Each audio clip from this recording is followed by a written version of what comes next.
Ambassador Elena Vasquez stood alone. The waiting chamber, the room was cold. The walls were made of some kind of blue crystal that the Velocians loved so much. She could see her own reflection in them, a small human woman in a simple black uniform, nothing special, nothing impressive. That was what the other species thought about humans, nothing special, nothing impressive. Elena took a deep breath. In a few minutes, she would walk into the Grand Council chamber and speak to the leaders of 147 species. These were beings who had traveled between stars when humans still lived in caves. These were empires that had risen and fallen before Earth even had dinosaurs, and she was going to tell them they were all going to die. Her assistant, a young man named David Chen, walked up to her. His face was pale. He was nervous. Elena could not blame him. Ambassador, are you sure about this? David asked. The council does not like bad news. They really do not like bad news from humans. Elena smiled. It was not a happy smile. I know, David, but someone has to warn them. If we stay quiet, billions will die. Maybe trillions. They will laugh at us. Probably they will say we are trying to trick them. Almost certainly. David shook his head. Then why do it? Why put yourself through this? Elena looked at her reflection in the crystal wall. She thought about Earth. She thought about the 8 billion people living there. She thought about the colonies on Mars and Europa and Titan. She thought about all the children who would never grow up if the swarm came and no one was ready. Because it is the right thing to do, she said, even if they laugh, even if they hate us for it, we have to try. A soft chime filled the room. The great doors to the council chamber began to open. Bright light poured through the gap. Elena straightened her uniform. She lifted her chin. She walked forward. Council chamber was enormous. It was shaped like a bowl with rows and rows of seats rising up on all sides. Each seat held a representative from a different species. Elena could see the Velocians with their shining scales. She could see the Marathi, beings made of living crystal that caught the light and threw rainbows across the walls. She could see the Care, insect-like creatures with 4 arms and compound eyes that watched everything at once. And at the very top, in the largest seat of all, sat High Counselor Thranix. He was Velocian, tall and proud, with scales that shifted between blue and green as he moved. He had been High Counselor for 200 years. He had seen empires rise and fall. He had negotiated peace treaties between species that had been at war for millennia. He looked down at Elena Vasquez like she was a small bug that had wandered into his home. Ambassador Vasquez, Renick said. His voice was deep and smooth. It filled the entire chamber without him needing to raise it. You have requested an emergency session of the Galaxy Council. This is unusual.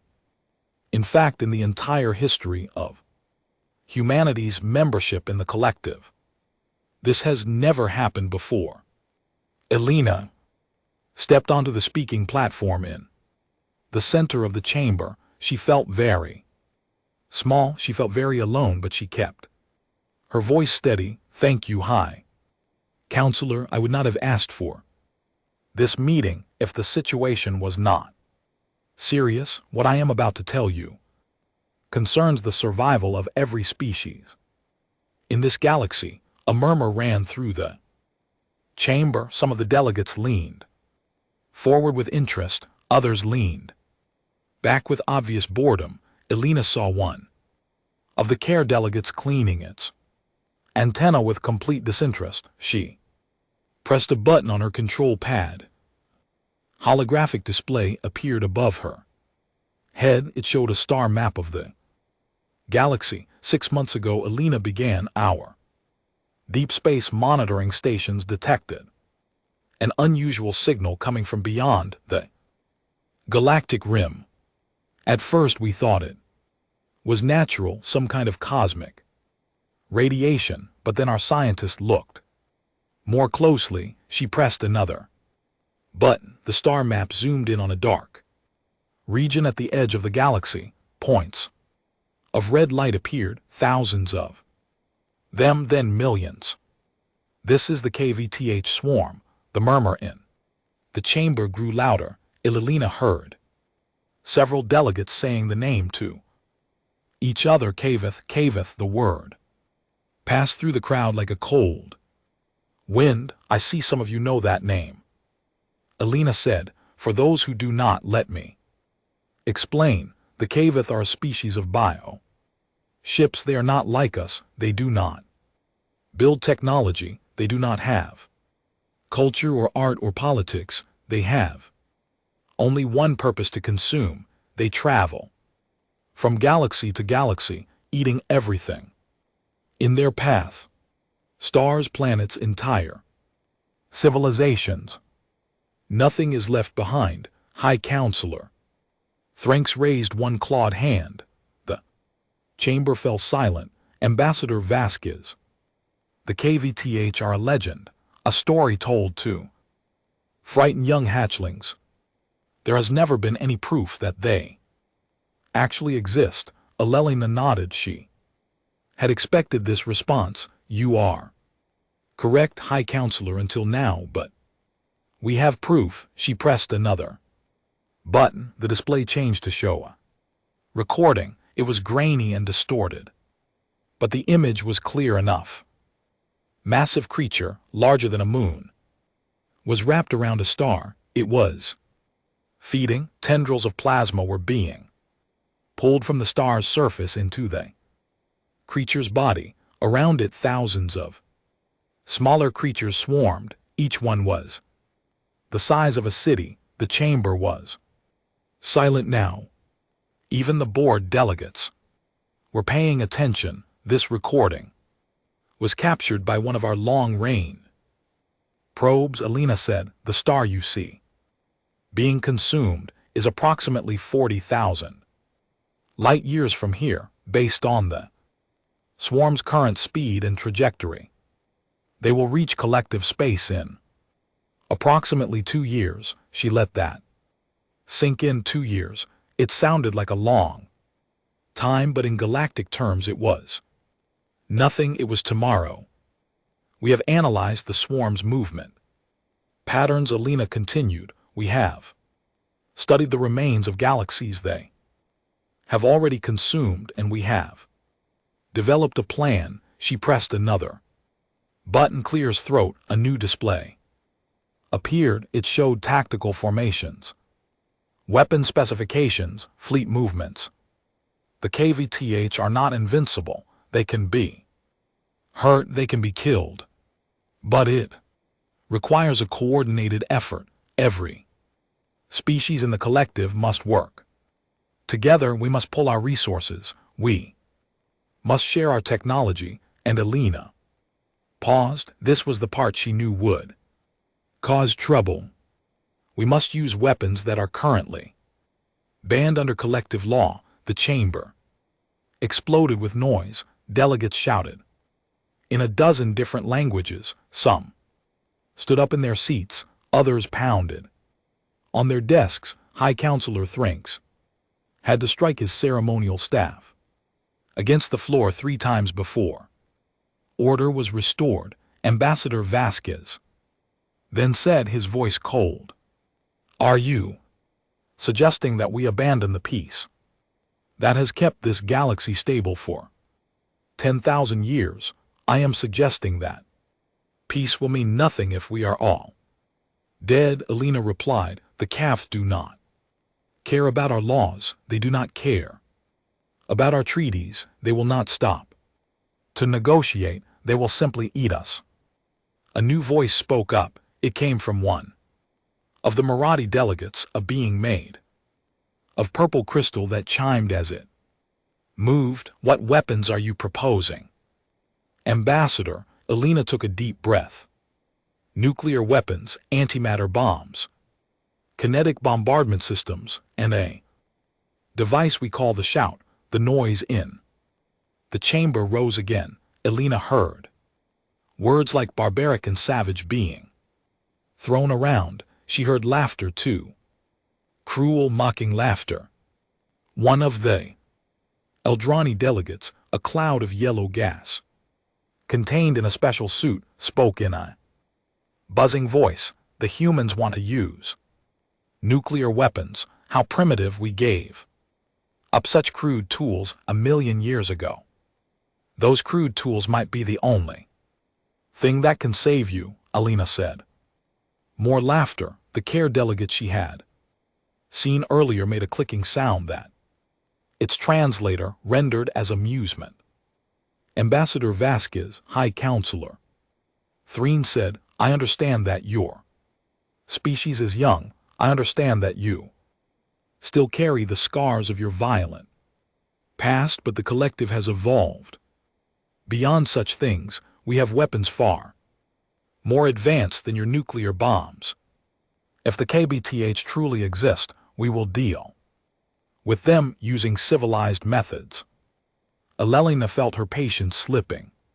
She had prepared for this. She had rehearsed staying calm, but the arrogance in the chamber was almost too much to bear. High Counselor, with respect, your advanced weapons will not work against the KVTH. We have run the simulations 1,000 times. Energy weapons cause minimal damage to their bio-armor. Precision strikes are useless against a swarm that numbers in the billions. The only thing that works is overwhelming destructive force, the kind of force that your civilized methods have forgotten how to use. Then stared at her for a long moment. His scales flickered between blue and dark purple. Alina knew enough about Velocian body language to recognize anger. Are you saying that humans are better warriors than species who have been fighting wars since before your son was born? Alina wanted to say yes. She wanted to tell him that humans had been fighting for survival from the moment they climbed down from the trees. She wanted to tell him that while his species was building crystal palaces and composing poetry, humans were inventing 1,000 different ways to kill each other, and in doing so they had learned something that the elder species had forgot. War was not about being civilized. War was about surviving. But she did not say any of this. Instead, she simply said, I am saying that we have experience with a kind of fighting that you have not needed for a very long time, and that experience might save us all. High Counselor Thrennick stood up. He was very tall. His shadow fell across Alina like a dark cloud. The council will now vote on the human proposal. All delegates in favor of allowing human military forces to enter collective space and deploy banned weapons, please indicate. Alina looked around the chamber. She saw one hand go up. 2, 3. That was all. All delegates opposed. Hundreds of hands, claws, tentacles, and other appendages rose into the air. The vote was not even close. Then looked down at Alina with something that might have been pity, or maybe it was just contempt. The motion is rejected. Furthermore, the council hereby bans all human military vessels from collective space. Your weapons are too dangerous. Your tactics are too unpredictable. Until you learn to behave like a civilized species, you will remain behind your borders. Alina felt the words hit her like physical blows. They were not just rejecting her plan.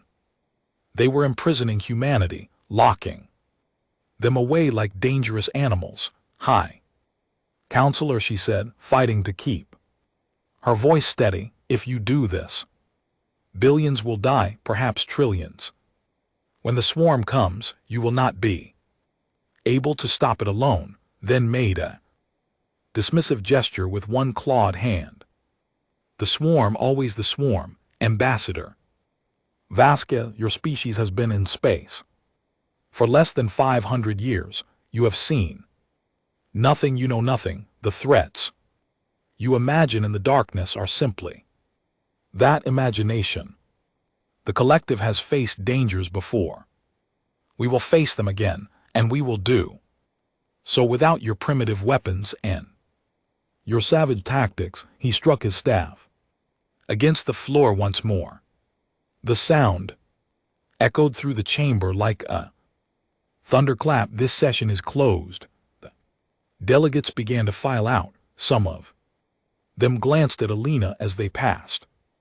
Most of them were smiling. A few of them were openly laughing. One of the delegates paused long enough to make that clicking sound again. Humans, it said, always so dramatic about extinction. Perhaps you should focus on not driving yourselves extinct before you worry about the rest of us.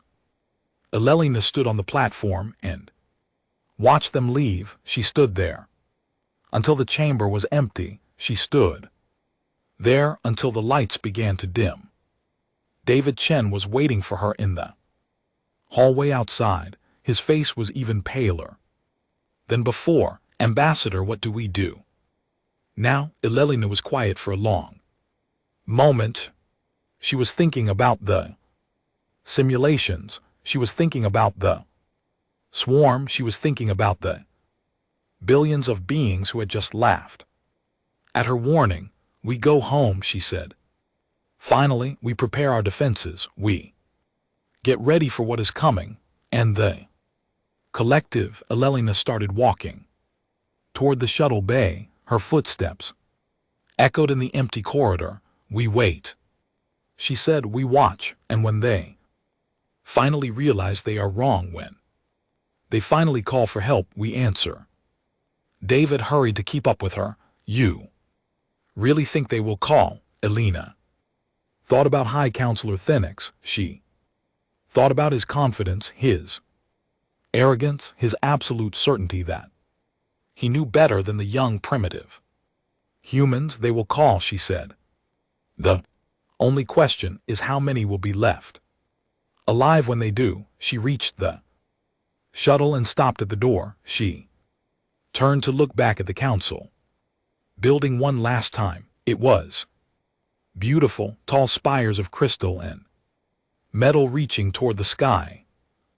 Monument to 10,000 years of peace and prosperity. Elena wondered how long it would stand once the swarm arrived. Send a message to Earth, she told David. Tell them to begin preparations for Directive Omega, full deployment, all assets. David's eyes widened. Directive Omega. Ambassador, that is, I know what it is. Elelina stepped into the shuttle, and when the time comes, the galaxy will know too. The shuttle doors closed, the engines hummed to life. Elena Vasquez left the collective capital behind and began the long journey home. In the council chamber, a single light still burned. High Counselor THRX stood at the window, watching the human shuttle disappear into the sky. His aide, a young Velocian named Shrell, stood beside him. Do you think she was telling the truth? Chirel asked about the swarm, then made a sound that might have been a laugh. The humans are always telling stories, Chirel. It is how they cope with being such a young and frightened species. They see monsters in every shadow, but the recording could easily have been faked. The humans are quite clever when it comes to technology. It is one of the few things they are good at. Shell was quiet for a moment, then he asked, what if it is real? What if the swarm is truly coming, then turned away from the window? His scales had settled back to their normal blue-green pattern. He looked calm, confident, sure of himself. Then we will deal with it, he said, as we have dealt with every threat for the last 10,000 years.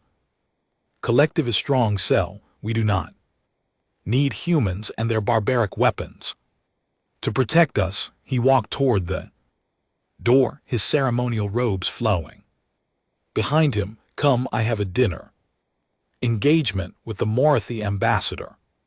Something about a new trade agreement.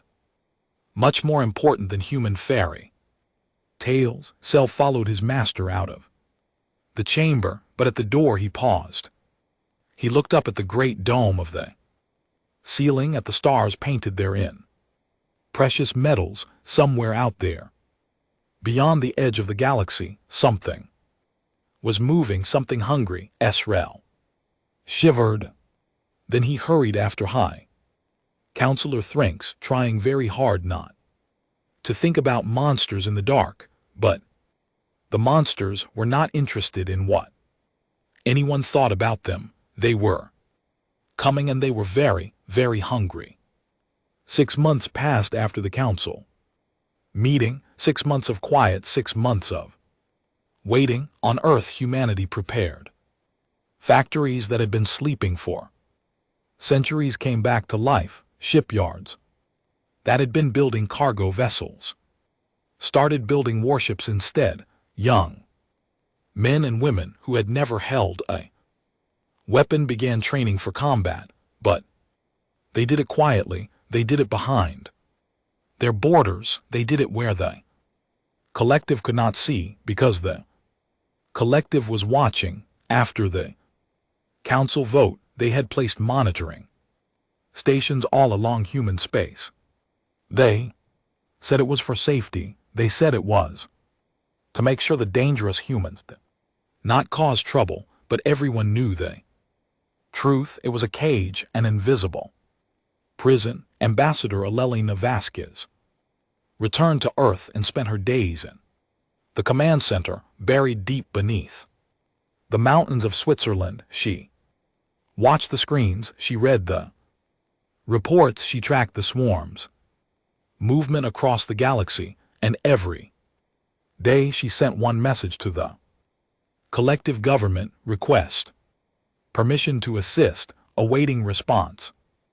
The response was always the same: silence. On the Marathi home world, a planet of crystal spires and singing towers, life continued as normal. The Marathi were artists. They were poets. They were musicians. They had not fought a war in 50,000 years. They had forgotten what war even looked like.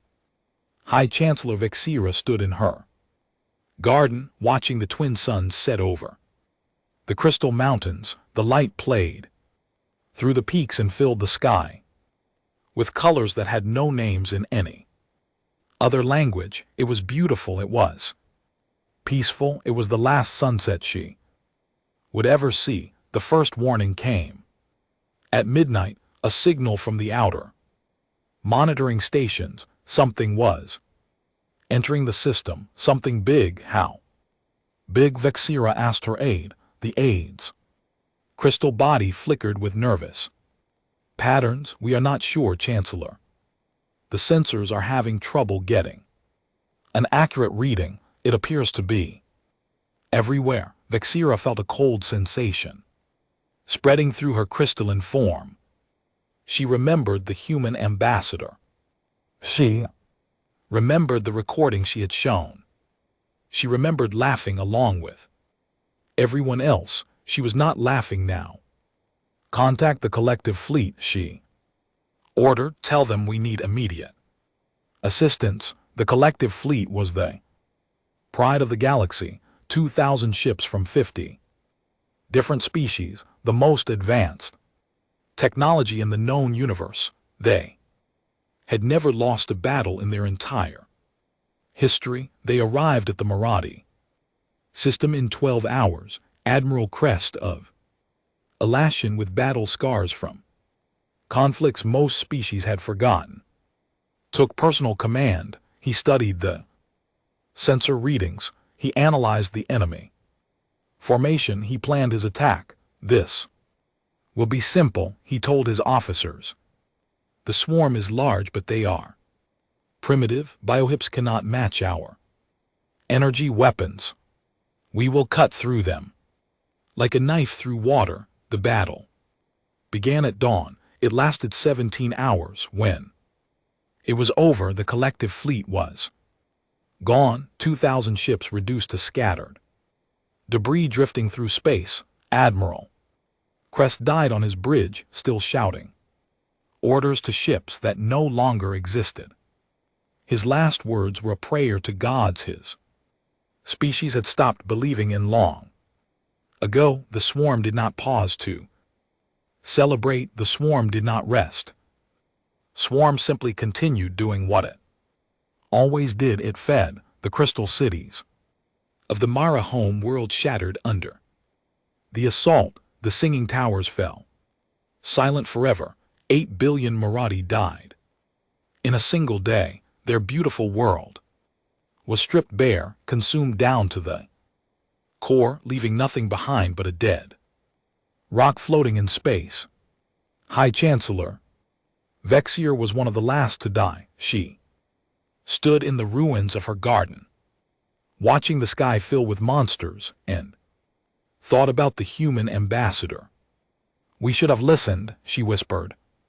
Then the darkness took her. On Veloz's prime, High Counselor Th Nix received the news in his private chambers. His aide Esrel brought him the report on a data pad, his hands shaking so badly he almost dropped it. The Myra home world is gone, High Counselor. The collective fleet has been destroyed. The swarm is moving toward the Cure Hive worlds. Then stared at the data pad. His scales had gone pale. For the first time in 200 years, he did not know what to say. How is this possible? He finally managed. Our fleet was the most powerful in the galaxy. The swarm does not fight like we expected, High Counselor. They do not care about our tactics. They do not fear our weapons. They simply keep coming, no matter how many we kill. There are always more. Then thought about the human ambassador. He thought about her warning. He thought about how he had dismissed her, how he had laughed at her. He thought about calling Earth, but no, not yet. The collective still had resources, other fleets, other weapons. They did not need human help. They could handle this themselves. Assemble the emergency council, he ordered. Recall all reserve fleets. We will mount a defense at the Carhive worlds. This time we will be ready. Shri nodded and hurried away. But as he left, he glanced back at his master. He saw something in Thr Nix's eyes that he had never seen before. Fear snorts. The defense of the Carhive worlds was the largest military operation in collective history. 12 fleets from 60 different species, orbital defense platforms, ground-based weapons, everything the collective could gather. In the short time they had, it was not enough. The swarm came like a wave of darkness. They did not attack in formation. They did not follow any pattern that made sense. They simply swarmed. Billions of bioships, each one hungry, each one relentless, each one willing to die if it meant getting closer to its prey. The Care fought with everything they had. Their insect bodies were designed for combat. Their compound eyes could track 1,000 targets at once. Their hive mind allowed them to coordinate perfectly, moving as one organism across the battlefield. But the KTH were a hive mind too, and their hive was older, bigger, hungrier. The Carhive worlds fell in 3 days. Then came the Alani gas giants, the Selvek, mining colonies, the Thorin agricultural worlds. One by one, the systems of the collective went dark. One by one, the distress signals fell silent, and through it all, from behind their borders, humanity watched. In the command center beneath the Swiss mountains, Ambassador Elena Vasquez stood before a wall of screens. Each screen showed a different part of the galaxy. Each screen showed death and destruction on a scale that was hard to comprehend. How many? She asked. Quietly, General Marcus Stone stood beside her. He was old, his hair gray, his face lined with years of worry. He had been a soldier for 50 years. He had seen terrible things, but nothing like this. Estimates put the death toll at approximately 400 billion, Ambassador. And counting. Elena closed her eyes. 400 billion. The number was too big. It did not feel real, but it was real.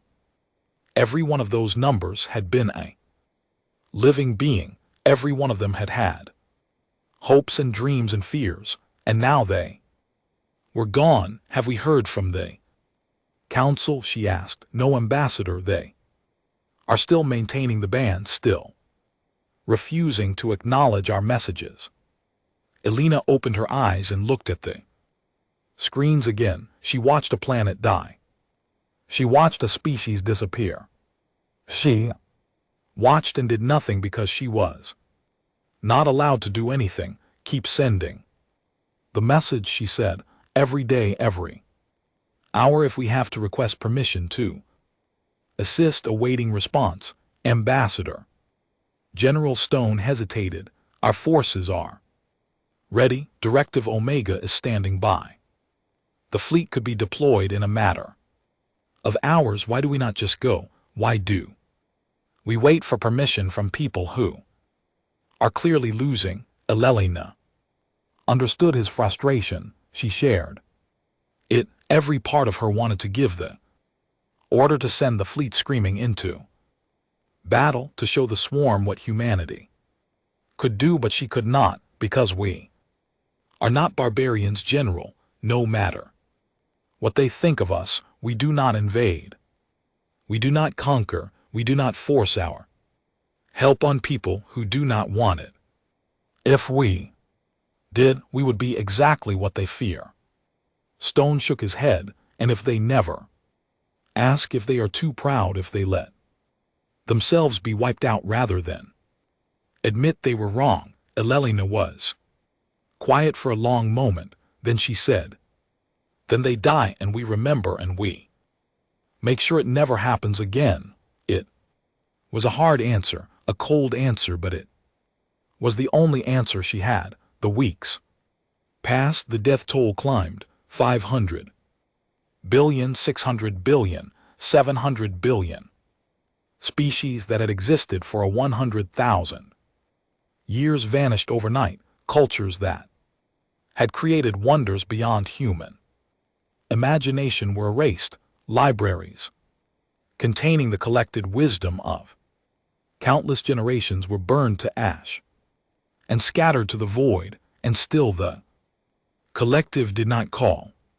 High Counselor Thranks watched from his command ship as the swarm advanced toward Velocian space. He had abandoned VO's Prime 3 days ago when it became clear that the planet could not be defended. His people were fleeing in every direction. Their ancient ships packed with refugees, but there was nowhere to flee to. The swarm was everywhere. Every system they turned to was either already dead or about to die. Then sat in his command chair and stared at the tactical display. The display was mostly red now. Red for lost, red for dead, red for consumed.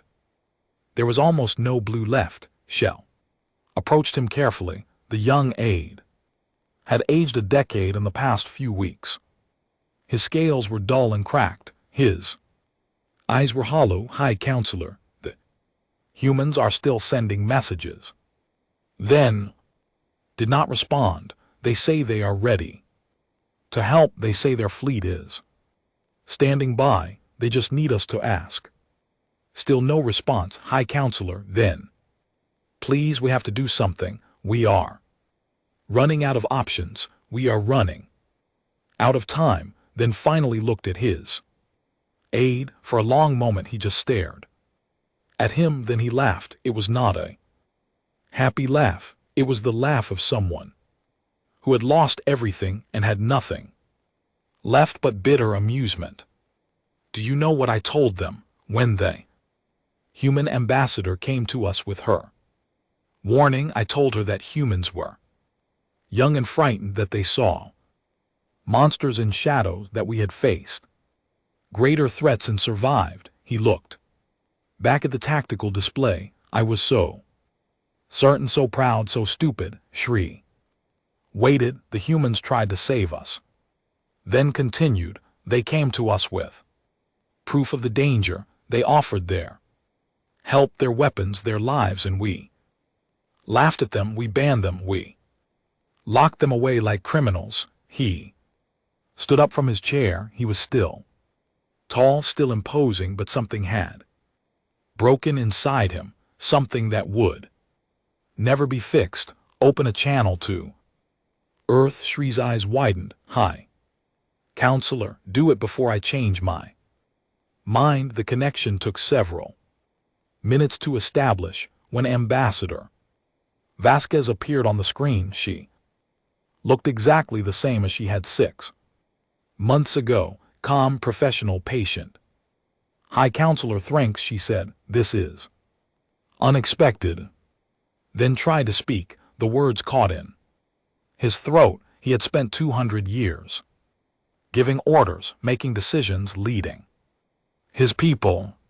He had never had to ask for help. He had never had to admit he was wrong, but there was no other choice.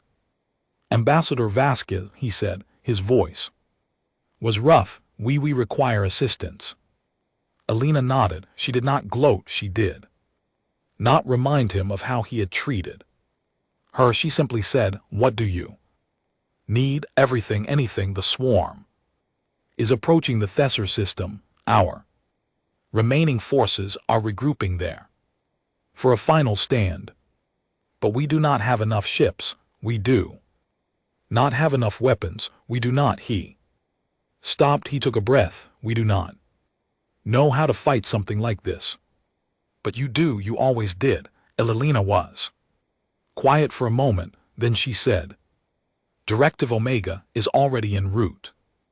Estimated arrival 4 hours. Then X blinked. Already en route, but we only just called. A ghost of a smile crossed Alina's face. We have been waiting. High Counselor, we have been ready for 6 months. The moment you called, we launched. Then felt something strange in his chest. It took him a moment to recognize it. It was hope, a small, fragile thing, but real. What do you need from us? He asked. Evacuate all personnel from the Thesser system. Military and civilian, everyone.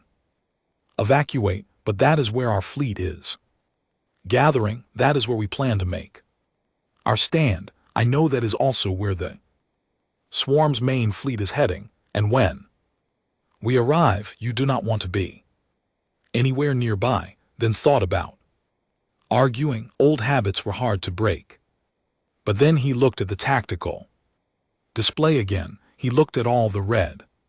He remembered all the species who had been so confident, so proud, so certain that they knew better. They were all dead now. Very well, he said. We will evacuate. Ambassador, thank you. Elelina shook her head. Do not thank us yet, High Counselor. Thank us when it is over, if any of us are still alive to thank. The screen went dark, then turned to Shri. For the first time in weeks, he looked like something other than a defeated old man. Signal the fleet. All ships are to withdraw from the Thesser system immediately. Maximum speed.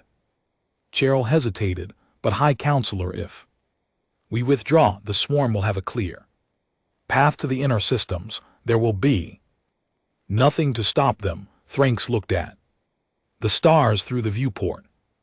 Somewhere out there, humanity was coming with their band, weapons, their savage tactics, their barbaric fury. There will be something to stop them, he said. The humans are coming, but there are so few of them.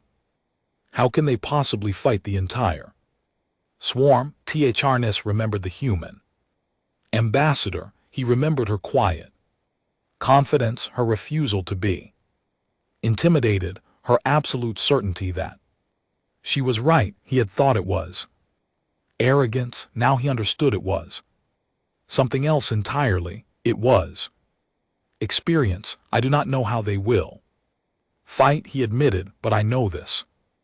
They have been preparing for this moment for a very long time, and whatever they are bringing, I think the swarm is about to learn something that we learned too late. What is that? High Counselor then turned away from the viewport. That sometimes the young and primitive species are the most dangerous of all. Far away in the cold void of space, 200 human warships burned toward the Thesser system. They were smaller than they collective ships, less elegant, less beautiful, but they bristled with weapons that had been banned for centuries, weapons designed not for precision or efficiency, but for raw, overwhelming destruction. On the bridge of the flagship, Admiral James Okonkwo watched the tactical display. He saw the swarm, 20,000 bioships, each one the size of a city, converging on the Thessar system. They were hungry. He smiled. Let them come, he said softly. We have been hungry too, hungry for this chance, hungry to show them what we can do. He stood up from his command chair. All ships, this is Admiral Okongo. In 4 hours, we will engage the KBTH swarm. Many of us will not survive, but those who do will be remembered forever, not just by humanity, but by every species in this galaxy. He paused. They laughed at us. They called us primitive. They locked us away like animals. Today we show them who the real predators are. The fleet roared in response. 200 ships, 40,000 crew members, all of them ready to die, but they were not planning to die alone. The swarm had consumed galaxies. It had devoured civilizations. It had never known fear. That was about to change. The Thessar system had 3 planets. None of them were particularly special. A gas giant of frozen rock, a small world that had once been used for mining but had been abandoned centuries ago. There was nothing here worth fighting for, but it was where the KVTH swarm had gathered, and so it was where humanity would make its stand. Admiral James Okonkwo stood on the bridge of the UNS Prometheus and studied the tactical display. The swarm filled the screen. 20,000 bioships. Some were small, only a few hundred meters long. Others were massive, the size of small moons, and at the center of the formation, barely visible even to the most powerful sensors, was the queen. Every swarm had a queen. She was the heart of the hive mind, the central intelligence that controlled billions of individual organisms. Kill the queen and the swarm would fall into chaos. The problem was getting to her. Status report, Akona said. Commander Sarah Park, his second in command, answered without looking up from her console. All ships at combat readiness, Admiral. Weapons charged, shields at maximum. Crews are standing by. Directive Omega packages loaded and ready. Nuclear warheads, anti-atter torpedoes, kinetic bombardment systems. We have enough firepower to crack a planet, and the Shout Park hesitated. Ready, sir, but are you sure you want to use it? We have never tested it in combat. We do not know what effect it will have. Okonkwo smiled. It was not a friendly smile. That is exactly why. Want to use it, they do not know what effect it will have either. He turned to the communications officer, a young woman named Lieutenant Chen. Open eye. Channel, all ships channel open, Admiral. Okonkwo straightened his uniform. He was a tall man, dark-skinned, with gray at his temples and scars on his hands from a dozen forgotten battles. He had been a soldier for 40 years. He had fought pirates and rebels and everything in between, but this was different. This was not a battle for territory or resources or political power. This was a battle for survival, not just for humanity, but for the entire galaxy. All ships, this is Admiral Okonkwo. In approximately 10 minutes, we will engage the KBTH swarm.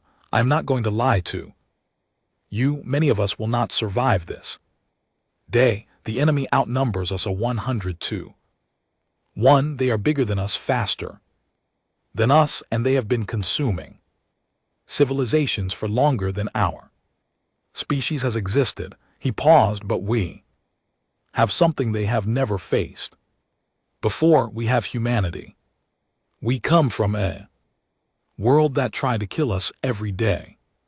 Since we climbed down from the trees, we survived ice ages and plagues and wars that killed hundreds of millions. We split the atom and walked on other worlds. We have spent our entire existence fighting for survival against impossible odds. He looked at the swarm on the tactical display. Today we fight again, not for ourselves, but for every species that laughed at us, every species that called us primitive, every species that locked us away because they were afraid of what we might do. They were right to be afraid, not because we are monsters, but because we know something they forgot a long time ago. His voice hardened. War is not about honor. It is not about glory. It is not about being civilized. War is about survival. War is about doing whatever it takes to ensure that your people see tomorrow. The Cavs have no morality, no mercy, no restraint, and today neither do we. He gave his final order. All ships engage. The Terran emergency fleet surged forward, 200 ships moving as one, their engines burning bright against the darkness of space. They did not hold formation like the collective fleets had. They did not maintain careful distances or coordinate precision strikes. They charged. The Cav swarm detected the approaching fleet. The hive mind processed the information and found it confusing, and these ships were small. There were not many of them. Why were they attacking? Why were they not fleeing like all the other species had?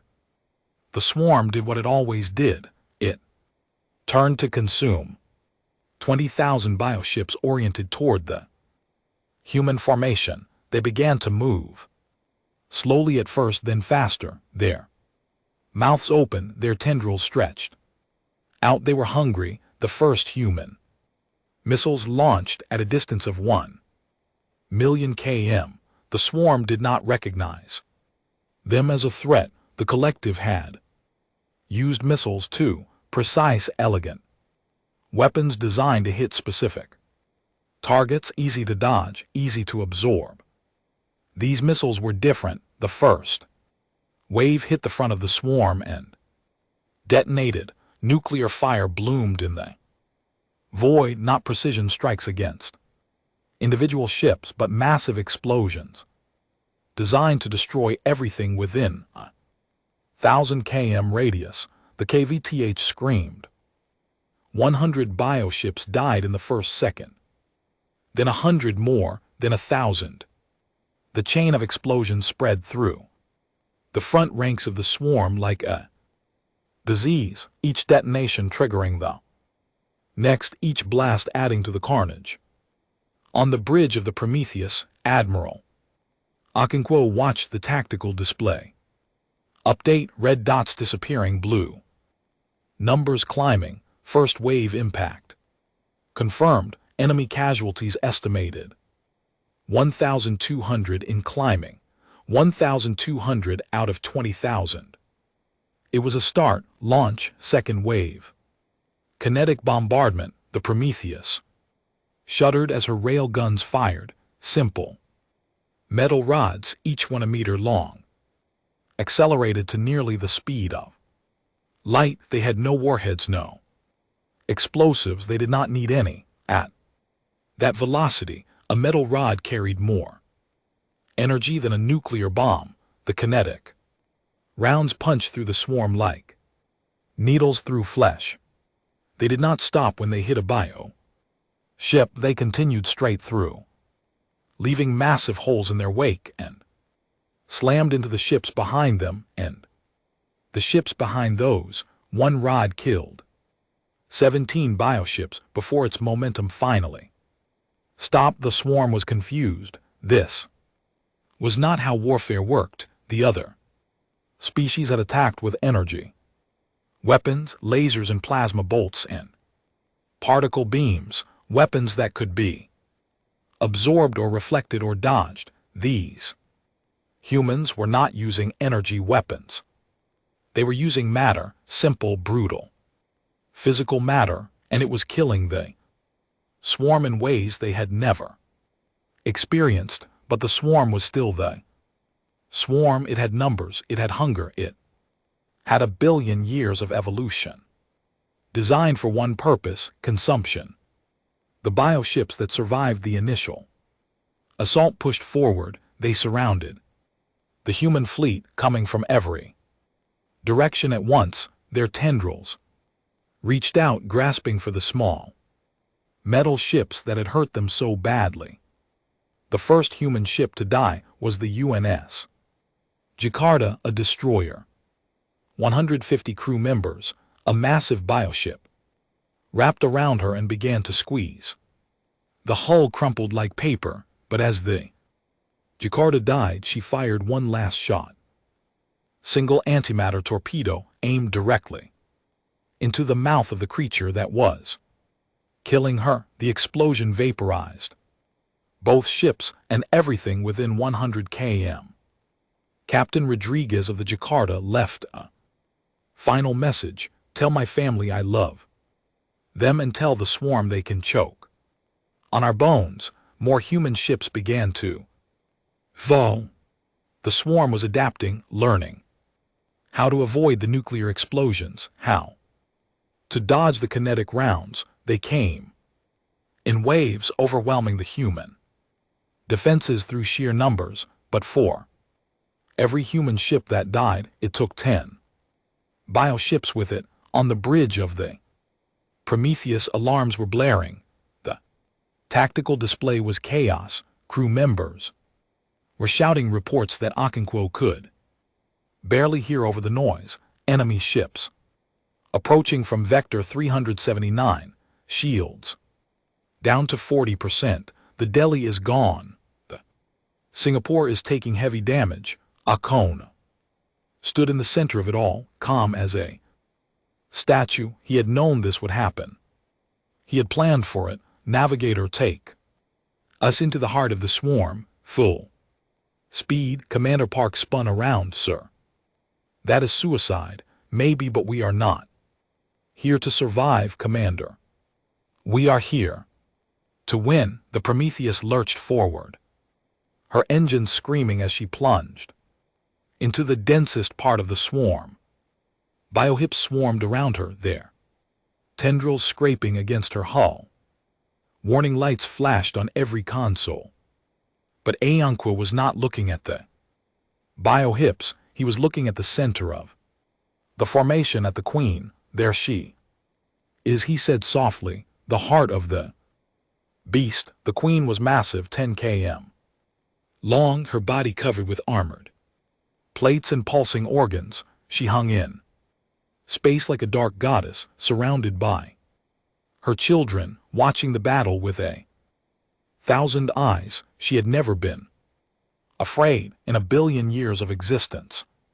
She had consumed worlds and stars and galaxies. Nothing had ever posed a real threat to her. But as she watched the human fleet fight, as she felt her children dying by the thousands, something new stirred in her ancient mind. Curiosity and something else, something she did not have a name for. It felt like the beginning of fear. Admiral, Lieutenant Shen said, we are detecting a signal from the Queen. She is trying to communicate. Akono raised an eyebrow. The Cav can talk. It is not really talking, sir, more like projecting images and emotions directly into our minds. She wants to know why we are not running. Tell her we do not run. Sir, I'm not sure I can. Then show her.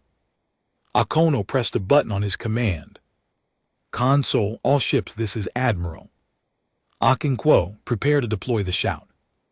The shout was humanity's secret weapon. Not a bomb, not a missile, something far stranger. Over the centuries, humans had collected recordings. Every war cry ever screamed on a battlefield, every battle hymn ever sung by soldiers marching to their deaths, every scream of defiance from people who refused to surrender, every roar of fury from those who had nothing left to lose. 10,000 years of human rage and determination compressed into a single electromagnetic pulse. When the collective banned human weapons, they had focused on the physical dangers, the nuclear bombs, the kinetic rounds, the antimatter warheads. They had not even considered that sound could be a weapon. That was a mistake. The shout is ready, Admiral Park reported, targeting the KVTH hive mind frequency. Okinquo looked at the Queen on the tactical display. He thought about all the species she had consumed, all the civilizations she had destroyed, all the billions of lives she had ended.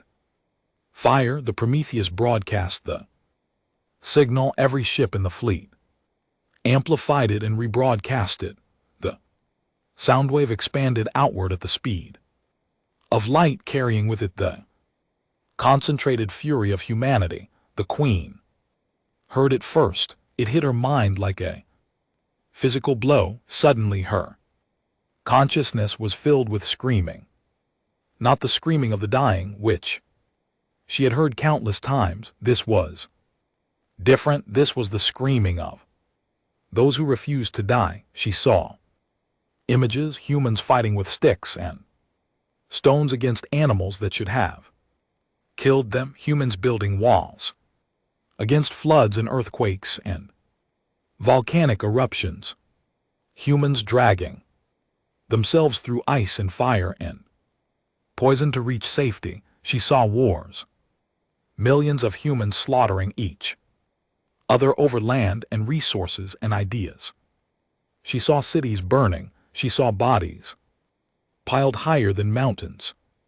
And through it all she felt something she had never felt from any prey species before. Not fear, not despair, not acceptance, defiance. These creatures did not want to survive because survival was pleasant. They wanted to survive because something deep in their souls refused to give up. They would fight to the last breath. They would fight beyond the last breath. They would burn themselves to ash rather than submit. The Queen tried to process this information. Her billion-year-old intelligence, honed by consuming countless civilizations, struggled to understand, and for the first time in her eternal existence she flinched. The swarm felt their Queen's confusion. hive mind that bound them together, flickered for one terrible moment. They were not one organism, but billions of individuals, each one alone, each one vulnerable. The human fleet exploit that moment without mercy. All ships. Akono ordered maximum firepower. Everything we have now, 200 ships open. Fire at once, nuclear missiles, kinetic rounds, anti-air torpedoes, plasma beams. Everything humanity had brought was unleashed in a single devastating volley. The swarm shattered. Bio-hips died by the hundreds, then by the thousands. The queen, still reeling from the shout, could not coordinate her children. They scattered in every direction, fleeing from the destruction, fleeing from the screaming in their minds. For the first time in their existence, the KVTH knew fear, and they did not know how to handle it. On the bridge of the Prometheus, Okonkwo allowed himself a moment of satisfaction. The plan was working. The shout had broken the hive mind's unity. Now they just had to press the advantage. But the queen was still alive, and she was recovering. Admiral Park said, her voice tight, the enemy is regrouping. The queen is reasserting control. Aquino saw it on the display. The scattered bioships were slowing, turning, reforming. The hive mind was stabilizing. In a few minutes the swarm would be whole again, and the human fleet was badly damaged. 60 ships destroyed, another 50 crippled. They had hurt the swarm badly, but not badly enough. They needed to kill the queen. Navigator Akono said, plot a course directly for the queen's position. All remaining ships form up on the Prometheus. We are going in. Park grabbed his arm. Admiral, that is a suicide run. Even if we reach her, we do not have the firepower to kill something that size. Akono smiled. It was the smile of a man who had accepted his death and was at peace with it. We do not need to kill her, Commander. We just need to hurt her badly enough that she cannot recover, and I know exactly how to do it. He looked at his crew. These men and women who had followed him across the galaxy, who had trusted him with their lives. You all know what we are about to do. Anyone who wants to leave, the escape pods are available. No one will think less of you. No one moved. Lieutenant Chen was the first to speak. Sir, I speak for everyone when I say we did not come this far to run away. If we die today, we die fighting. And we take as many of those bastards with us as we can. The clear's throat. Bridge crew cheered. It was not a loud cheer. They were tired and scared and hurt, but it was real. Akono nodded. Then let us go kill a queen. Remains of the Terran emergency fleet formed up behind the Prometheus. 80 ships, 30,000 crew members, all of them knowing they were about to die. They did not hesitate. They charged. The queen saw them coming. She was fully recovered. Now her hive mind restored, her children ready to fight. She watched the tiny human ships racing toward her, and she felt something she had not felt in a very long time. Respect. These creatures were not like the others. They did not surrender. They did not beg. They did not flee. They fought with everything they had, even when they knew they could not win. In a billion years she had never encountered anything like them. It almost made her sad that she had to destroy them. Almost. She gathered her remaining forces, 15,000 bioships. Battered but still deadly, she sent them forward to intercept the humans, and the final battle for the Thesser system began. The emergency bunker on Vels Prime was deep underground, miles of Rock and metal between the survivors and the surface. It was the safest place on the planet, maybe the safest place in the galaxy. It did not feel safe. High Counselor Thrank sat at the center of a long table. Around him were the survivors, the leaders and ambassadors, who had escaped the swarm's advance. There were not many of them, a handful of Velocians, a few in their containment suits took care who had somehow survived the destruction of their hive worlds. No. Mora, the crystal beings had been wiped out completely, an entire species erased from existence. The table had been designed for 147 delegates. Now it held fewer than 20, then stared at the empty seats. Each one represented a species that no longer existed, a culture that had been consumed, a history that had been erased because he had not listened. His aide SHR approached carefully. The young Velian was holding a data pad, and his hands were shaking. High Counselor, we are receiving a transmission from the Thesser system. It is a recording. Then looked up. A recording from the battle. Yes, High Counselor, the human ships had automated systems that continued broadcasting even after the cruise where he could not finish the sentence. Show me, Thrick said. Lights in the bunker dimmed. Holographic display flickered to life. Above the table, for a moment there was static, then the recording began. The first thing they saw was the swarm. 20,000 bioships filling the screen. Massive, hungry, endless. Then they saw the human fleet. 200 tiny ships barely visible against the vastness of the enemy. One of the care delegates made a clicking sound. This is madness. They are outnumbered 100 to 1. What do they think they are doing? No one answered.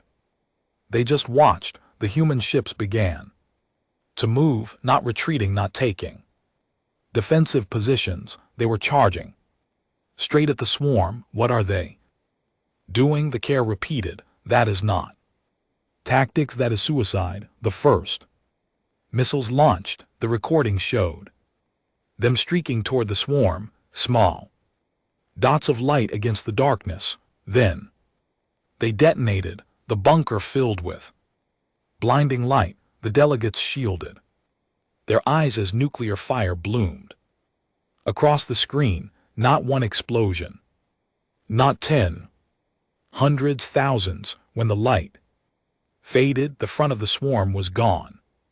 1,000 bioships vaporized in seconds. One of the ambassadors let out a hissing sound. Those are nuclear weapons. We banned those centuries ago.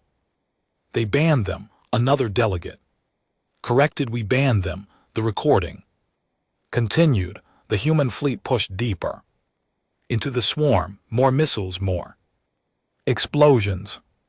Bioships dying by the hundreds. But the swarm was adapting. They were surrounding the human fleet coming from all directions. The delegates watched as human ships began to die. The Jakarta, the Singapore, the Mumbai, one by one. They were overwhelmed, yet even as they died, they took enemies with them. Every human ship that fell took 10 bioships with it, sometimes more. How are they doing this? Shell whispered. Their ships are so small. Their technology is so primitive. How are they killing so many? Then understood. He understood in a way that made his heart ache, because they do not care about living, he said. They only care about winning. They are willing to die if it means taking the enemy with them. We are not like that. We fight to survive. They fight to destroy. The recording showed the Prometheus plunging into the heart of the swarm. Bioships swarmed around her, their tendrils scraping against her hull. Warning lights flashed on the Screens, then the shout was deployed. The delegates did not hear the sound. The recording was visual only, but they saw its effect. The swarm flinched. Thousands of biohips suddenly scattered, their coordinated movements becoming chaotic. The hive mind that had bound them together was disrupted. What was that? The Kerr delegate demanded. What did they do? Then shook his head. I do not know, but whatever it was, it hurt them. It hurt them badly. The human fleet exploited the moment. Every remaining ship opened fire at once. Nuclear missiles, kinetic rounds, anti-air torpedoes. The combined firepower was staggering. The swarm shattered. For a moment the delegates allowed themselves to hope the humans were winning against impossible odds. They were actually winning. Then the recording showed the swarm regrouping. The Queen was recovering, her children were reforming around her, and the human fleet was badly damaged. 60 ships destroyed, another 50 crippled. Out of 200, only 80 remained. The delegates watched in silence as the human survivors formed up behind their flagship. They were not retreating. They were not calling for help. They were charging again straight at the Queen. They are going for her, Thrennick said. They know they cannot kill the entire swarm, so they are trying to kill the Queen, cut off the head and the body. Will die, but they cannot reach her. Shell said there are 15,000 biohips. Between them and her, they will be destroyed. Yes, Thrennick agreed. They know that the final charge of the Terran emergency fleet was unlike anything the galaxy had ever seen. 80 ships against 15,000, 30,000 humans, against billions of KVTH organisms. It should have been a slaughter. It should have been quick and brutal and one-sided. It was a slaughter, but not the kind the swarm expected. The human ships did not try to dodge or evade. They simply plowed forward, their weapons firing constantly. Every time a bioship got close, it was hit with nuclear fire or kinetic rounds or point-blank antimatter explosions. The swarm threw everything they had at the humans, massive tendrils, acid sprays, biomissiles. The human shields failed. Their hulls cracked, their engines sputtered and died, but they kept moving. The recording showed ship after ship reaching the end of its life, but instead of surrendering, instead of trying to escape, the crews aimed their dying vessels at the nearest bioships and triggered their self-destruct systems. Every human ship became a weapon. The Berlin rammed into a bio ship 3 times her size and detonated her antimatter core. The explosion took out 20 enemy vessels. The Cairo lost all power and drifted helplessly until a bio ship tried to consume her. The crew waited until they were completely inside the creature's mouth, then triggered every nuclear warhead on board at once. The Tokyo had her bridge destroyed in the first minute of the charge, but her engine still worked. The surviving crew members steered her using manual controls, flying blind until they crashed directly into one of the Queen's escort ships. 30,000 humans died in that charge. Almost none of them died running. Almost none of them died surrendering. They died fighting, screaming, clawing for every inch of space, and they died taking the enemy with them. By the time the Prometheus reached the Queen, only 12 human ships remained. 12 out of 200, 6,000 survivors out of 40,000, but they had killed over 10,000 bioships. The swarm's numbers had been cut in half. The Queen was vulnerable. The recording showed Admiral Okonkwo on the bridge of the Prometheus. He was wounded, blood ran down his face. From a cut on his forehead, his uniform was torn and burned, but his voice was steady. All ships target the Queen. Everything we have left on my mark. 12 surviving ships oriented toward the massive creature at the heart of the swarm, their weapons charged, their crews prepared for one final attack. Mark 12 ships fired at once, nuclear missiles, antimatter torpedoes, kinetic rounds, every weapon they had. The Queen tried to dodge. She was too big, too slow. The weapons hit her along her entire length. Explosions ripped through her armored hide. Fire poured from wounds in her ancient flesh. She screamed. The sound was not audible in space, but the delegates felt it through the hive mind link that the recording had somehow captured. It was a sound of pure agony, pure shock, pure disbelief. In a billion years, the Queen had never been hurt like this. She had never felt pain like this. She had never known that such pain was possible, and she was not done suffering. The Prometheus, her weapons exhausted, her shields gone, her hull breaking apart, aimed herself directly at the largest wound in the Queen's body. Admiral Okonkwo looked at his crew. It has been an honor serving with you. Then he gave his final order. All hands brace for impact. We are going to give that monster the worst indigestion of her life. The Prometheus hit the Queen at full speed. She penetrated deep into the creature's body, her reinforced prow slicing through organs and tissue, and then she detonated not just her self-destruct charges, not just her remaining weapons. She detonated a device that the collective had never seen before. Weaponized singularity, a miniature black hole. The explosion was unlike anything in the recording. It was not light, it was darkness, a sphere of absolute nothing that expanded from the center of the Queen's body, consuming everything it touched. The Queen tried to escape. She could not. The singularity held her in place, pulling her toward its heart. She screamed again, louder this time, and then she began to die. The recording showed her massive body collapsing in on itself. Biohips all around her went mad as the hive mind link was severed. They crashed into each other.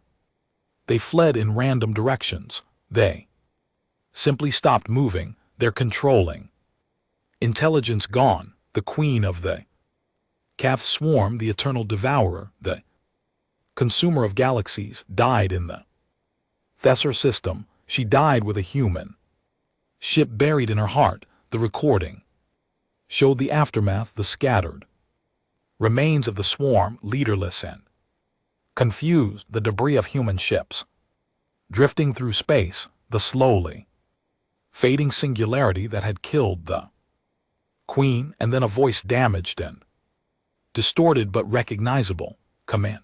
Sarah Park.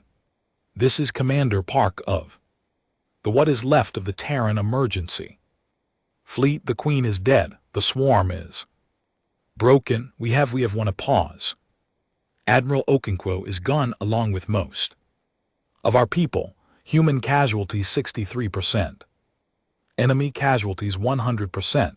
The KTH swarm that attacked the collective has been destroyed. Another pause. Longer this time. We did what we came to do. We saved them, even though they laughed at us, even though they banned us, even though they called us barbarians and primitives. We saved them anyway. Her voice cracked, because that is what humans do. We fight for those who cannot fight for themselves, even when they do not deserve it, even when they do not want our help. We fight anyway.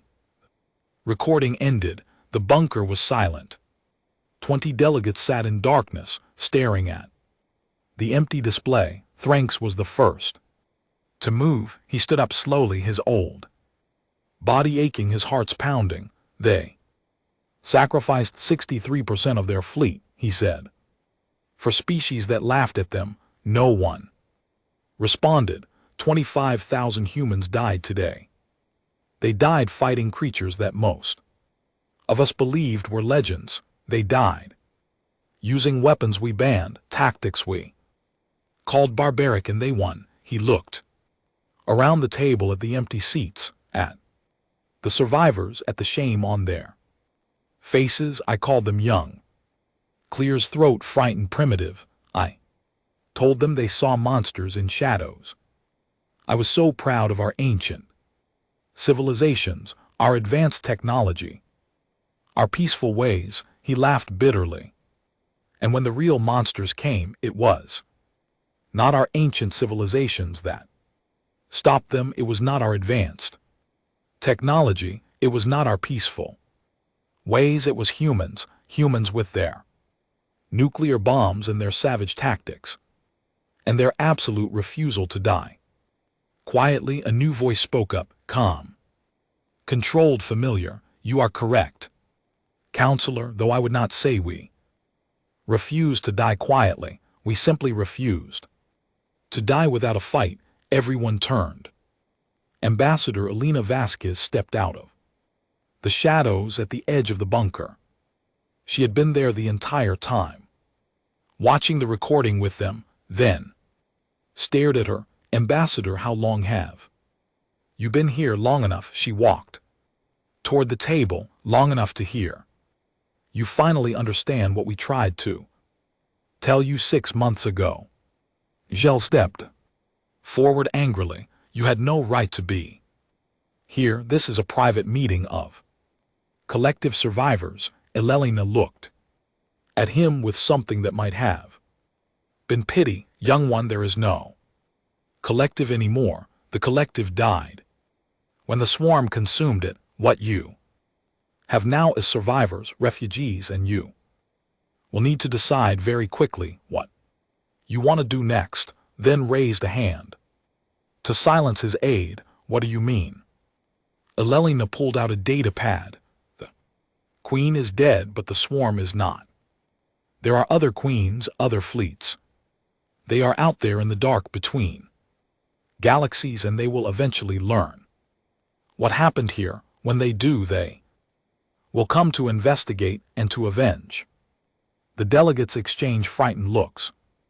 How long do we have? Thrnes asked. Unknown. Could be years, could be decades, could be centuries, but they will come. And humanity, will you help us again? Elena was quiet for a moment. She thought about the 25,000 humans who had died in the Thessor system. She thought about Admiral Okonkwo buried forever in the heart of a dead monster. She thought about all the families on Earth who would never see their loved ones again. We will help, she said. Finally, because that is who we are. But things will be different now. The rules will change. The bans will be lifted. And you will learn to fight like we do. We do not know how to fight like you. One of the care delegates said, we have forgotten. It has been too long. Elelina smiled. It was a sad smile, but there was warmth in it. Then we will teach you.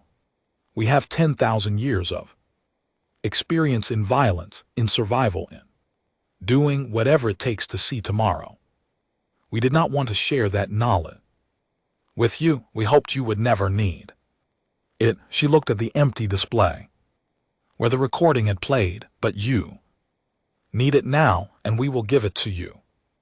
All of it, the good and the bad, the strategies and the cost, the victories and the nightmares. She turned back to THRX. No more laughing, no more bans. No more treating us like dangerous children. From now on, we are partners. We will fight together. We will bleed together, and if necessary, we will die together. Then stood up straight, for the first time since the swarm arrived. He looked like the leader he had once. Ben agreed. He said, on behalf of what remains of the collective, I accept your terms, and I offer in apology for what we said, for what we did, for our arrogance and our blindness. Alina shook her head. Say, your apologies do not bring back the dead. What matters now is what we do next. Are you ready to work, then? Looked at the other delegates, one by one. They nodded. We are ready, he said. Good. Elelina moved to the head of the table. Then let us begin. We have a lot of work to do, and not much time to do it. The delegates leaned forward, ready to listen, ready to learn, ready for the first time to accept that they did not know everything. Far away in the darkness between galaxies, something stirred. A distant queen felt a ripple in the cosmic web, a signal of distress, a cry of death. Her sister was gone. Queen was confused. Her sister had been ancient, powerful, eternal. Nothing could kill her, but something had. The queen reached out with her mind, searching for answers. What had killed her sister? What could possibly have that much power? The answer came slowly, carried on the fading echoes of the hive mind. Humans. The queen processed this information. She had never heard of humans before. They must be a new species, a young species, but they had killed a queen. That meant they were dangerous. The queen began to move, slowly at first, then faster. Behind her, billions of bioships stirred from their long sleep. They would find these humans. They would study them. They would learn their weaknesses, and then they would consume them. It was what the swarm did. It was what the swarm had always done. But somewhere in her ancient mind, the queen felt something she had not felt in millions of years. Caution. These humans had killed a queen. They had fought like nothing the swarm had ever encountered. They had screamed their defiance into the void and refused to surrender. Perhaps the queen thought they would be more difficult to consume than expected. Perhaps they would be worthy prey. She was looking forward to finding out. 1 year had passed since the Battle of Thessar. 1 year since humanity had saved the galaxy. 1 year since everything changed. The council chamber had been rebuilt. The old one on the collective capital world had been abandoned. The planet was too close to the edge of known space, too vulnerable, too full of ghosts. The new chamber was on Earth. It was smaller than the old one. The galaxy had fewer species now, fewer voices, fewer representatives, but it was still impressive in its own way. The walls were made of white stone, quarried from the mountains of a continent called Europe. The dome overhead was made of glass, showing the blue sky and white clouds of humanity's home world. High Counselor then stood at the entrance and looked up at that sky. He had never seen a blue sky before. His own world had orange skies. Most worlds in the galaxy had no sky at all. It was beautiful, he thought, strange and alien, but beautiful. His aide, Asrel, walked up beside him. The young Velocian had changed a lot the past year. His scales were duller, marked with stress patterns that would never fully fade, but his eyes were clearer, wiser. High Counselor, the delegates are assembling. It is almost time. Then nodded. I know, I was just admiring the view. Shri looked up at the sky. It is very different from home. It is. The humans say that their sky changes color throughout the day. Blue in the morning and afternoon, orange and red at sunset, black at night, filled with stars. That sounds confusing. Then Smiled. It was a sad smile. I think that is why they became the way they are. Their world never stops changing. It never lets them get comfortable. They had to learn to adapt to survive. Anything? Is that why they fight so hard? Perhaps, or perhaps it is just their nature. Some species are builders. Some are thinkers. Humans are survivors. It is written into their very bones. Shell was quiet for a moment, then he said, I am glad they are on our side. Now so am I, young one, so am I. They entered the chamber together. The new council had only 32 delegates. That was all that remained of the 147 species that had once filled the old chamber. Some species had been completely wiped out. Others had lost so many members that they could barely function. A few had simply given up, retreating to remote corners of the galaxy to wait for the end. But these 32 had chosen to stay to fight, to rebuild. The seats were arranged in a circle now, not a bowl. There was no high platform for important delegates, no special section for elder species. Everyone was equal. That had been one of Ambassador Vasquez's conditions. No more laughing at the young ones, she had said. From now on, everyone's voice matters equally. Then took his seat. Around him, the other delegates were settling into their places. He saw Velocians and Eldrani Cur. He saw species he had barely known before the war, and he saw humans, quite a few humans actually. They had earned their seats with blood. The main doors opened. Ambassador Elena Vasquez walked in. She had changed too. Her hair was grayer. Her face was more lined. She walked with a slight limp. Now, a souvenir from an accident during the refugee evacuation, but her eyes were the same, sharp, intelligent, determined. She was no longer just an ambassador. After the Battle of Thesser, the surviving collective governments had voted to give humanity a new role, not just a member of the alliance, not just a defender. The leader, Elena Vasquez, was now the chair of the collective defense coalition, the most powerful position in the galaxy. She had not wanted it, then knew that she had argued against it for weeks. Humans should not rule others, she had said. We should be partners, not masters. But the other species had insisted they needed someone strong to guide them through the dark times ahead, someone who knew how to fight, someone who could stand against the horrors waiting in the void. They needed a human. Elena took her seat at the head of the circle. She did not sit on a throne or a raised platform. She sat in a chair just like everyone else. That was another one of her conditions. This meeting of the Collective Defense Coalition is now in session, she said. Her voice was calm and clear. First order of business. Status report on reconstruction efforts.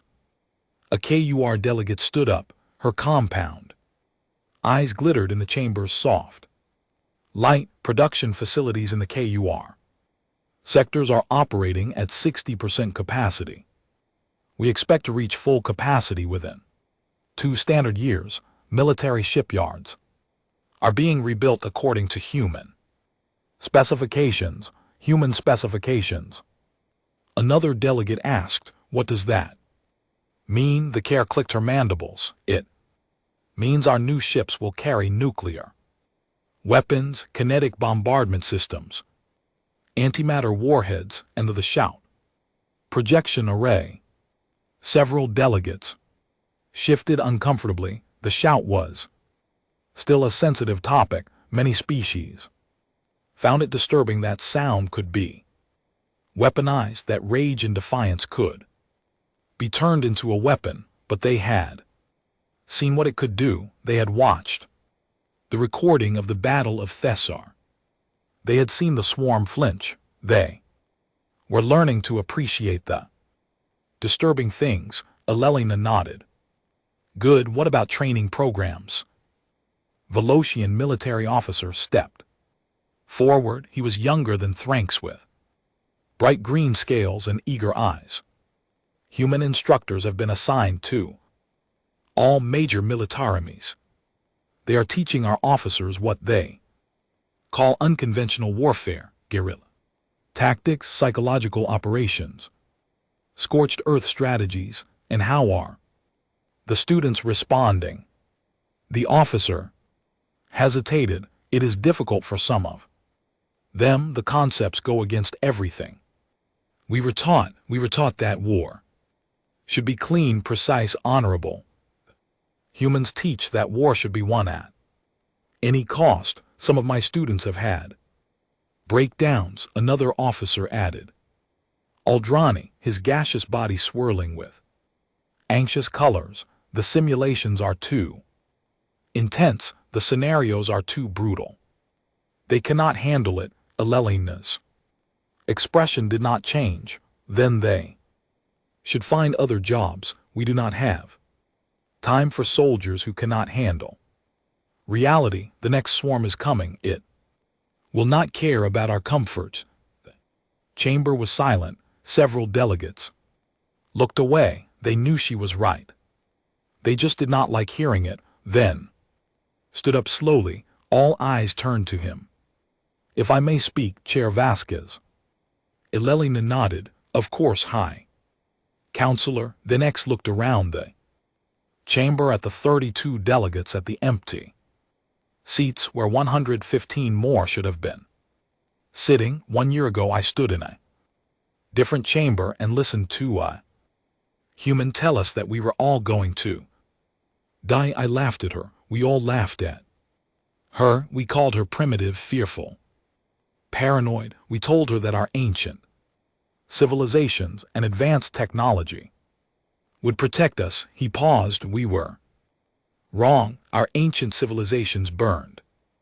Our advanced technology failed.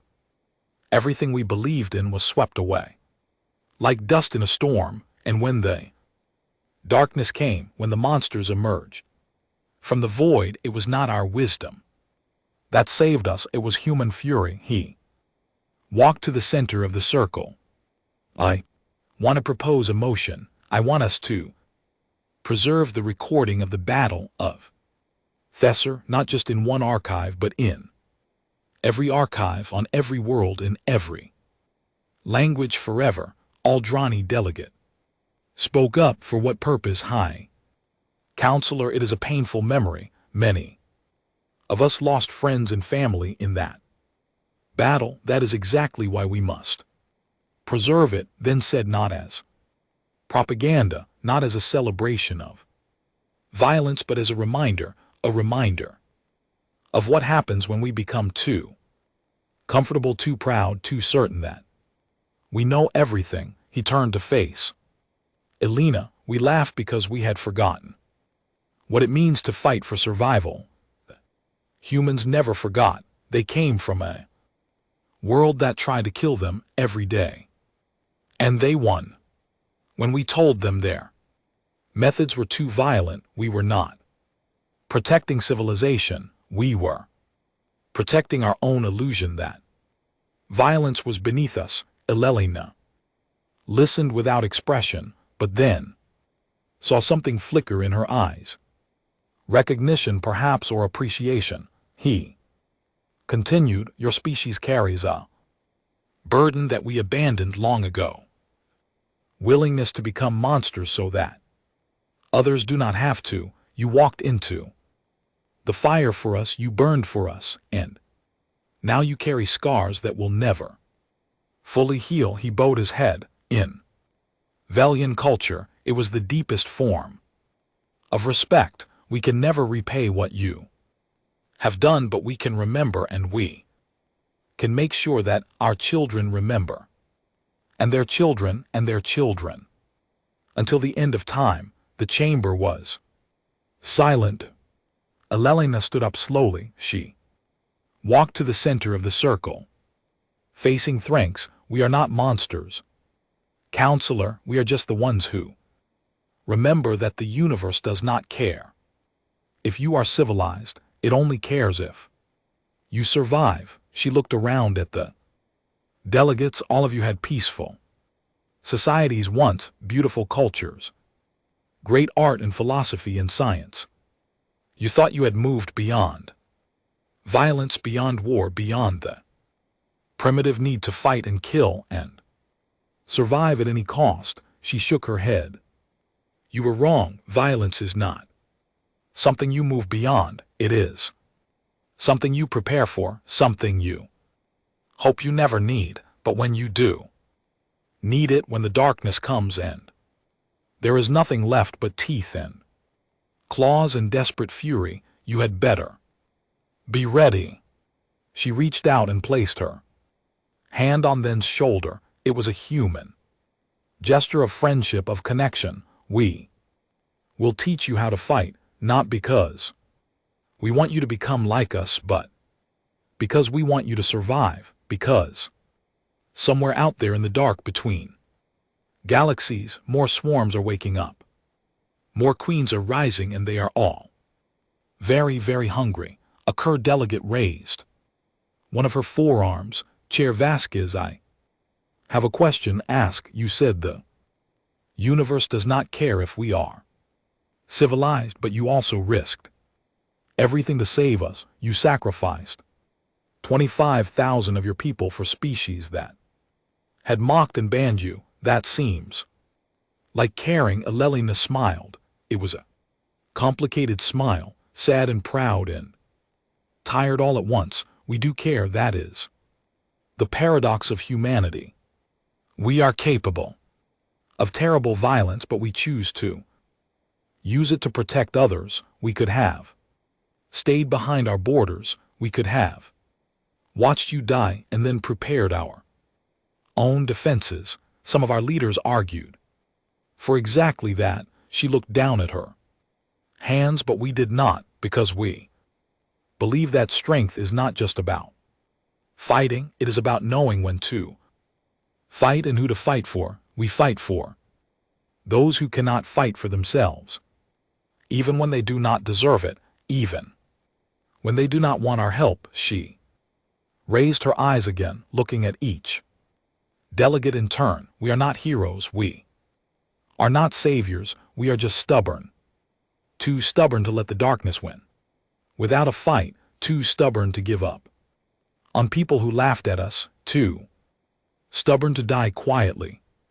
General Marcus Stone, who had been standing silently at the edge of the chamber, stepped forward. His uniform was covered with medals now, honors from a dozen species, titles he had never wanted. If I may, Chair Vasquez, go ahead. General Stone addressed the council. Some of you have asked why humans fight the way we do, why we are willing to die so readily, why we do not surrender even when defeat is certain. He pulled out a small data crystal and held it up. This is a copy of something we call the Human Legacy Archive. It contains recordings of every human who died in the Battle of Thessar, their final messages, their last words. He inserted the crystal into the chamber's display system. A holographic image appeared. A young human woman, her face bloodied, her eyes bright. My name is Lieutenant Maria Santos of the UNS Delhi. The ship is going down. We are all going to die, but we took 30 of those bastards with us. 30. My grandmother survived the Rio earthquake. When she was 6 years old, my grandfather walked across a desert with no water to escape a war. My parents lived through the Martian plague. We do not die easily, my family, and we do not die alone. The image faded. Another appeared, an older man with gray hair and calm eyes. Captain James Okonkwo, Jr., UNS Cairo. named after my uncle who died. Fighting pirates at Ganymede, he told me. Once that the Akono family has been fighting and dying for 1,000 years. We fought in wars whose names are forgotten. We bled for causes that nobody remembers, but we always fought. And we always won. Even when we lost, we won because winning is not about surviving. It is about making sure the other side knows they cannot beat you. They can kill you, but they cannot beat you. More images, more faces, more final words. A young engineer who spent her last minutes making sure her ship's self-destruct would work properly. Doctor who stayed with his patients even as the hull breached around him. A cook who picked up a weapon he had never used and charged into the breach when the soldiers were all dead. 25,000 stories. 25,000 last stands. When the final recording ended, the chamber was utterly silent. Several delegates were openly weeping. Others were simply staring at nothing, lost in thoughts they could not express. Stone turned off the display. That is why we fight, he said quietly. Not because we are brave, not because we are strong, but because giving up is not in our nature. We are the descendants of people who survived ice ages and plagues and wars and disasters. The weak ones died, the ones who gave up died. We are what is left, the stubborn ones, the survivors. He looked at Alina. She nodded. High Counselor Thrank Stone said, you propose that the Battle of Thessar should be remembered forever. I propose something additional, that the Human Legacy Archive be part of that memory. Every face, every name, every final word. Then bowed again. I support this proposal. Let their names be written in stone. Let their faces be preserved in crystal. Let their words echo through every generations until the stars go dark. Ililina stepped forward. The motion is on the table, all in favor. Every hand, claw, tendril, and appendage in the chamber rose. The motion carries unanimously. The Battle of Thessar and the Human Legacy Archive will be preserved forever. She paused. There is one more matter to discuss. Naming of our new alliance, then spoke up. I propose we call it the Terran Pact, in honor of the world that saved us. Several delegates nodded in agreement. But Alina held up her hand. I appreciate the gesture, but I have a different suggestion. We should not name it after Earth. We should name it after what we are trying to build. Not a human empire, not a collective controlled by anyone species, but a partnership, a fellowship of survivors. She looked around the chamber. I propose we call it the Phoenix Coalition. In human mythology, the phoenix is a bird that dies in fire and is reborn from the ashes. We have all burned, we have all lost, but we are still here and we are rising again. Chamber considered this, then found himself nodding slowly. A phoenix creature that could not be destroyed, that came back stronger every time it fell. Yes, that was exactly what they needed to be. All in favor of the Phoenix Coalition? Alina asked. Every appendage rose again. Then it is decided, from this day forward, we are the Phoenix Coalition, and we will never be caught unprepared. Again, the meeting continued for several more hours. Military budgets, research initiatives, refugee resettlement, reconstruction priorities, 1,000 small details that would shape the future of the galaxy.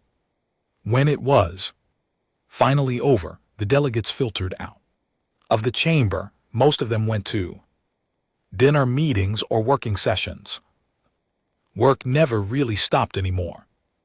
Alelina and Thenix were the last two Leave, they stood together at the entrance looking out at the night sky. Of Earth, the stars were brilliant, more brilliant than Thranks had ever seen from his own world, hundreds of them. Thousands, each one a sun, each one potentially hosting worlds like this. One, and somewhere out there in the dark, between galaxies, the swarm was waiting. Do you think we can really stop them? Then asked the next swarm, the one after that, how many are there? Elelina was silent for a long moment. Then she said, we do not know, maybe dozens, maybe hundreds, maybe they are endless.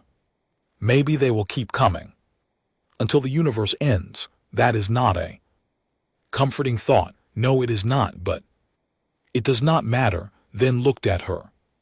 How can you say that if they are endless, if they can never truly be defeated? Elelina smiled, that same complicated smile he had seen in the council chamber. Because we do not fight. Because we know we will win, we fight. Because it is right, because someone has to stand in the darkness and hold the line, because somewhere out there in one of those billions of stars there are species that have not even evolved yet. Civilizations that will not exist for a million years. Children who will never be born unless someone is here to protect them. She looked up at the sky. We fight for them, for the people we will never meet, for the worlds we will never see, for the future we will never know. That is what it means to be a guardian. That is the burden we carry. Then considered this. It was such a human way of thinking, so strange, so selfless, so stubborn. You really are a remarkable species, he said. We are survivors, Elena replied. That is all. Survivors who refuse to give up. Survivors who will fight until the very end, and even then we will probably keep fighting out of pure spite. She laughed. It was the first genuine laugh had heard from her since the Battle of Thessar. Come me, she said. The coalition council is meeting for dinner. You should try human food. It is strange, but you might like it. Thranks followed her toward the building.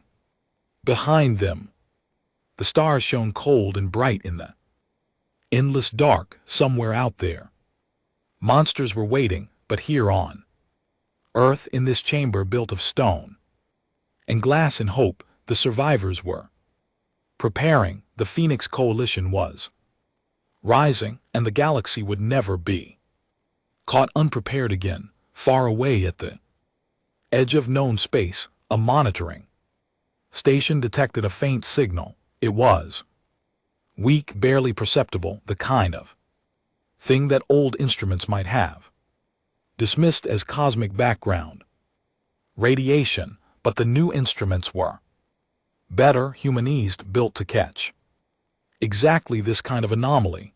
The technician on duty, a young Velocian named Caltrick, studied the readings. He ran them through the analysis software 3 times. Then he picked up his communication device and sent an urgent message to Coalition Command. Priority alert, possible swarm signature detected at coordinates 773 by 215. Signal strength minimal but consistent.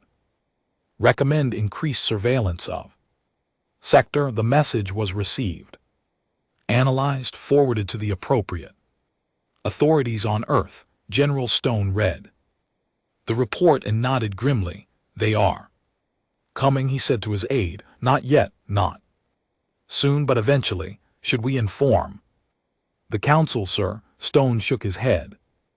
Not yet. No point in causing panic over a faint signal, but increase patrols in that sector, upgrade the monitoring stations, and make sure our people are ready. Ready for what, sir? Stone looked out the window at the night sky. Ready for anything. The next war was coming.